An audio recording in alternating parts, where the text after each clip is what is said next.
Classes में इस video में हम आर ओ की जो परीक्षा 11 फरवरी 2024 को प्रस्तावित है उससे संबंधित जितने भी आपके डाउट्स हैं आज इसमें क्लियर हो जाएंगे। जैसे कि सिलेबस क्या है, स्ट्रेटजी क्या होनी चाहिए और कितने प्रश्न आते हैं, कितने नंबर के आते हैं, सब इसमें क्लियर हो जाएगा। तो आइए देखते हैं। तो इसमें हम देखेंगे जो परीक्षा की रणनीति है वो क्या है। तो इसमें एक 4 लाइनें थोड़ा सा आपको समर्पित हैं।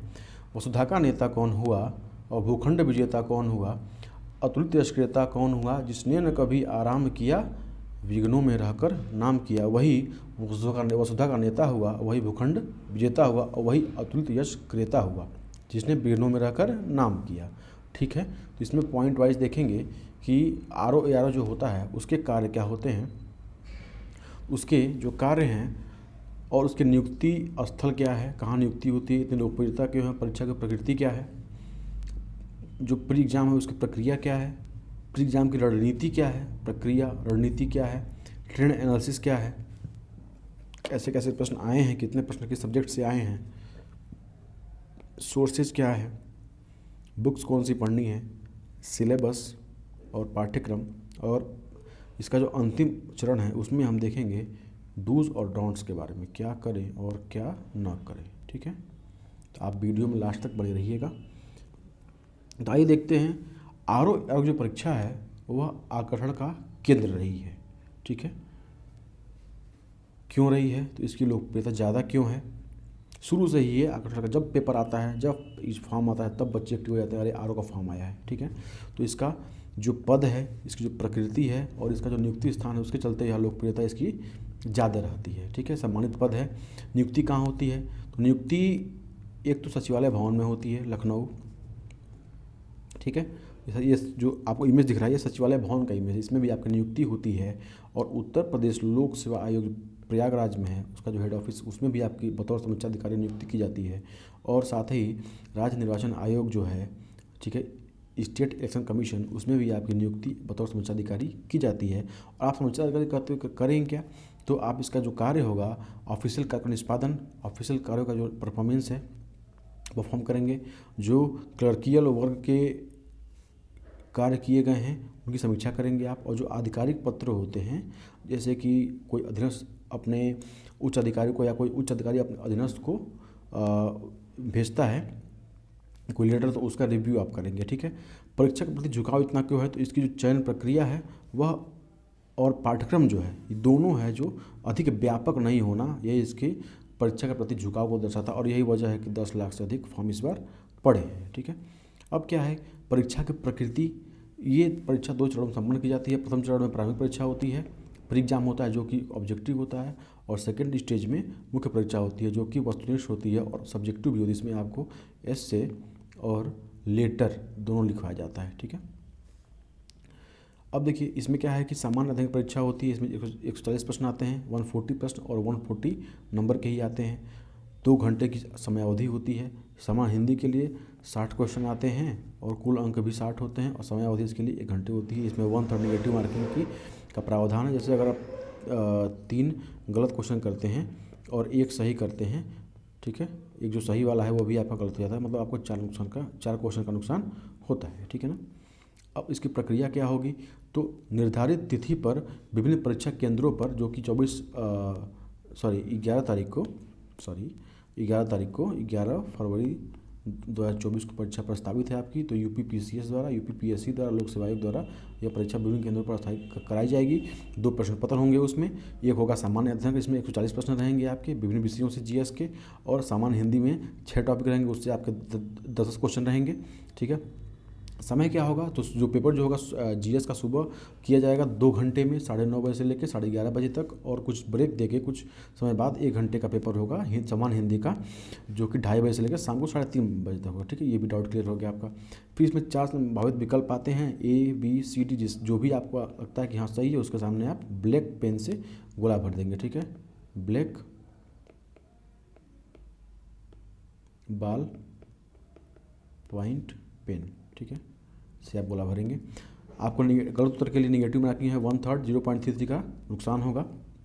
ठीक है ना, 3 सही पे 1 गलत वाला भी 3 गलत पे एक सही वाला भी गलत हो जाता है, ठीक है। मिनिमम क्वालिफाइंग मार्क जो है इसके SC ST के लिए 35% और OBC जनरल और अदर स्टेट वालों के लिए 40% रखे गए हैं, ठीक है।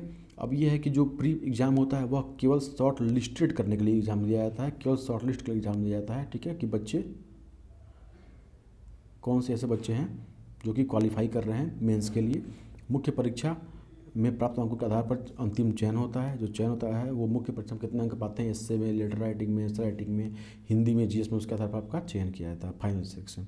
अब रणनीति क्या होगी प्राइमरी परीक्षा की, तो जो प्राइमरी परीक्षा में पूछे गए प्रश्नों का आप पुरावलोकन करें। जो पुरावलोकन घटना चक्र की किताब आती है उसमें आपको सारे प्रश्न मिल जाएंगे। उसके माध्यम से आप ये देखें कि कौन से प्रश्न आपके लिए टफ हैं, कौन से ईजी हैं, कौन से मॉडरेट हैं, कौन से टफ हैं। आप अपने बेस पे देखें। हो सकता है आप तैयारी कर रहे हैं SSC एग्जाम की और आपको सामूगढ़ और चंदेरी का युद्ध और खानवा का युद्ध और धर्मट का युद्ध पूरे से सीक्वेंस लगाने में दिक्कत हो, तो आप चूँकि यूपी PCS के एग्जाम के लिए, यूपी PSC एग्जाम के लिए आज आसान क्वेश्चन है, लेकिन आपके SSC के लिए टफ क्वेश्चन हो जाता है, तो आप अपना अवलोकन खुद करेंगे, ठीक है ना। उसके बाद जो पाठ्यक्रम होगा ये देखते हैं। सिलेबस में हिस्ट्री आता है, ज्योग्राफी है, इंडियन पॉलिटी है, इकोनॉमिक्स है, ठीक है, सामान्य विज्ञान और प्रौद्योगिकी साइंस टेक है, जनरल साइंस भी है, गणित और तर्क शक्ति, उत्तर प्रदेश विशेष, करंट अफेयर्स, खेल कूद। तो ये सब आपके GS के टॉपिक, जिससे कि 140 क्वेश्चन आते हैं। सुबह 9:30 से 11:30 तक पेपर 2 घंटे का होगा ये, ठीक है। अब सामान्य हिंदी में क्या है, सामान्य हिंदी में विलोम शब्द आते हैं 10 क्वेश्चन, वाक्य शुद्धि एवं वर्तनी शुद्धि और अनेक शब्दों के लिए एक शब्द, तत्सम, तद्भव, विशेषण विशेष और पर्यायवाची शब्द, ये सब आपके आते हैं। इसमें से 60 क्वेश्चन आपका आता है। शाम को 2:30 से 3:30 के बीच में पेपर होता है ये। फिर इस एग्ज़ाम के लिए वैज्ञानिक दृष्टिकोण आवश्यक है, मतलब कि आपका जो ज्ञान है वो क्रमबद्ध हो, सुसंगठित हो, सुव्यवस्थित हो, इसी को बोलते हैं वैज्ञानिक दृष्टिकोण। इसका मतलब ये नहीं है कि कोई वैज्ञानिक एग्जाम देता है या MTech वाले, BTech वाले, MSc वाले एग्जाम देते हैं, नहीं, इसको एग्जाम सब देते हैं। उसके लिए वैज्ञानिक दृष्टिकोण अप्रोच आवश्यक है, ठीक है। कट ऑफ क्या जाती है, पिछले विगत 5 वर्षों में लगभग 65 से 75% कट ऑफ रहती है और ये डिपेंड करता है किस पे, नेचर ऑफ एग्जामिनेशन पे, ठीक है ना। फिर है GS के पेपर, हाँ, पढ़ना कितना चाहिए, सबसे बड़ी कोशिश ये है। तो GS का जो पेपर होता है उसके लिए आप कम से कम डेली 5 से 6 घंटे का एक शेड्यूल बनाएं। जो हिंदी का पेपर है उसके लिए आप कम से कम क्यों ऐसा हो जा रहा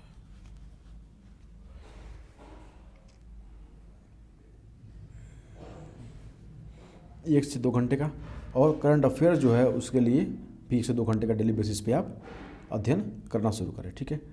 अब ट्रेंड एनालिसिस क्या है, सबसे इंपॉर्टेंट तो ये भी देखना ना कि ट्रेंड एनालिसिस क्या है 5 सालों में। आइए देखते हैं।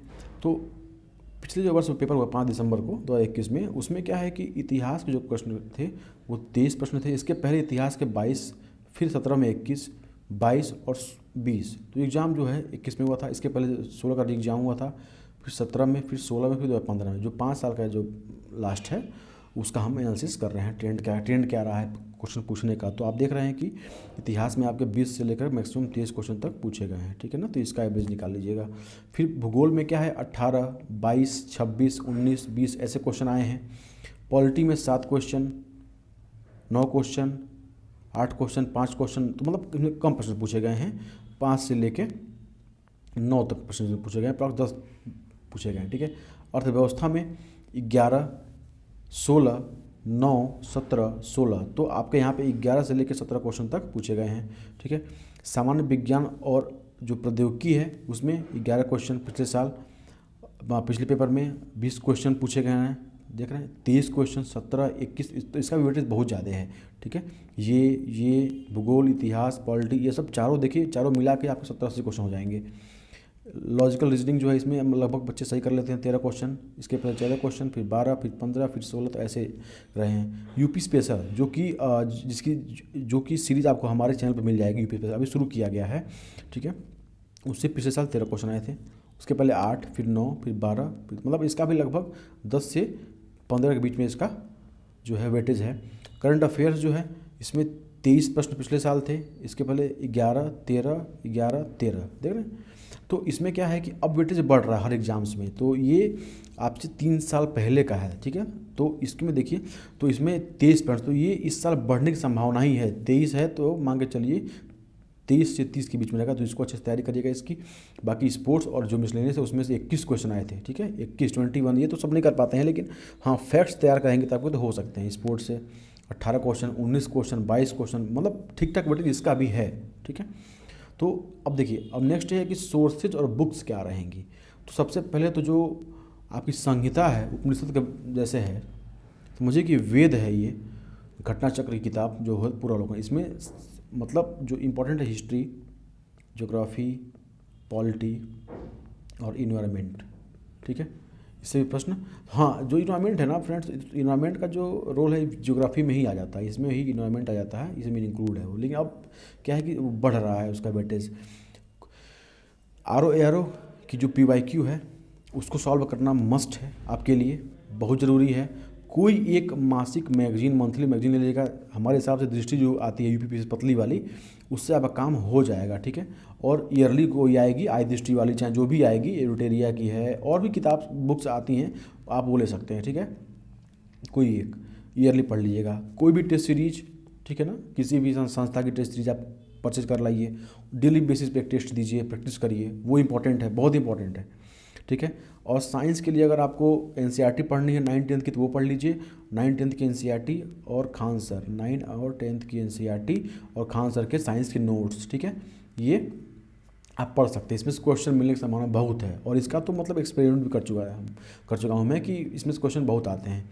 फिर मल्टीपल रिवीजन, तो सबसे जो आप भी जितना ऊपर कर रहे हैं ना, इसका जो निचोड़ है ना, जहाँ निकलेगा मक्खन, मक्खन निकलेगा इससे है, मल्टीपल रिवीजन निकलेगा मक्खन आपका, ठीक है ना। अब है लास्ट स्टेज क्या है, ठीक है।